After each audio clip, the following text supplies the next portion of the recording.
D'accord. Voilà. Donc, honorable Papi Niango, on va dire que c'est quand même un vote historique aujourd'hui à l'Assemblée nationale. Non, madame, il n'y a rien de vote historique. C'est plutôt une confusion. On engage la responsabilité d'un ministre pour une question qui ne relevait pas que de son autorité. Pour une question qui relevait de la responsabilité de tout le gouvernement. Toutes les questions posées au ministre, souvenez-vous-en, les membres du gouvernement le mieux placés pour répondre à toutes ces questions, ce n'était pas le ministre de l'économie, c'était le Premier ministre. Je regrette que des gens ont manqué de l'audace de se comporter en bon citoyen pour engager la responsabilité de tout le gouvernement en interpellant plutôt le Premier ministre. D'où est venue la proposition du marché pour lequel le ministre a fait l'objet de l'humiliation tout à l'heure. Mais même le président de la République a donné des instructions à ses ministres. Qui a décaissé l'argent dans quel contexte? Mais une commission gouvernementale a été créée pour gérer les dossiers. Alors, donc, madame, il n'y a rien à parler d'historique. Sinon, s'il y a eu vote historique, c'est dans le négatif. Sur le champ de la honte, du déshonneur, on a vécu ce qu'il y a. Vous remarquerez d'ailleurs à cet effet, le président du bureau de l'Assemblée nationale, par malice, a refusé d'amener la plénière à adopter la résolution sanctionnant le vote. Le vote a eu lieu, oui. Mais quel est l'acte qu'on doit communiquer au ministre, au Premier ministre, au président de la République qui sanctionne l'autorité mise en question? Ce n'est pas le procès verbal de la plénière de ce soir, mais c'est plutôt la résolution que la plénière devait prendre pour sanctionner le ministre.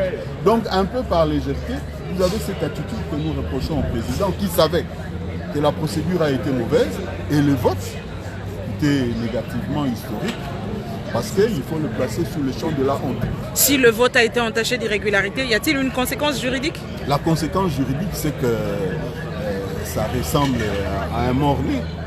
C'est-à-dire? C'est-à-dire que tout ce que vous avez suivi tout à l'heure n'était qu'une aventure.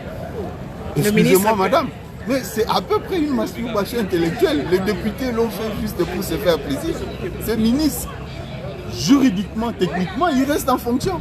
Peut-être qu'il sera en fonction jusqu'aux élections de 2000, je ne sais pas, c'est encore 2018, 2017.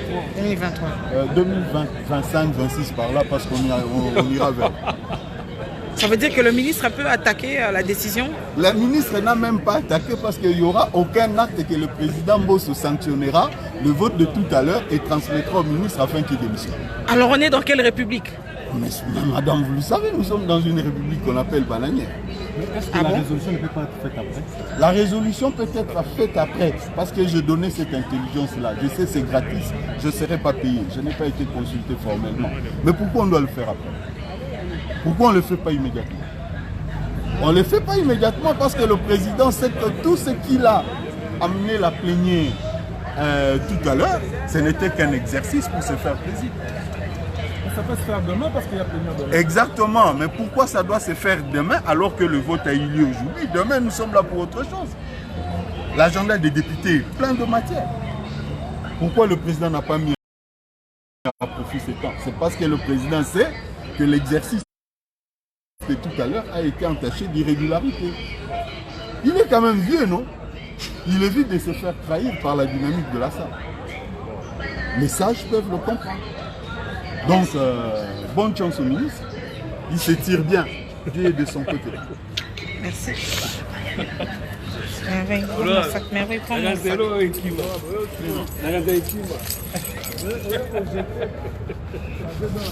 Donc, voilà. Ça veut dire qu'après le vote, les députés sont partagés entre, d'un côté, les juristes qui trouvent qu'il y a eu irrégularité dans la décision, etc. Et puis ceux qui pensent que le ministre doit finalement rendre le tablier. Mais on verra de ce débat des juristes et ce débat des députés qui ne sont pas juristes la suite à réserver. Voilà. Sinon, vous avez vu que plus de 280 députés ont décidé de déchoir, de faire partir le ministre de l'économie. Donc, depuis le Palais du Peuple, merci d'avoir suivi cette vidéo. On se retrouve très bientôt.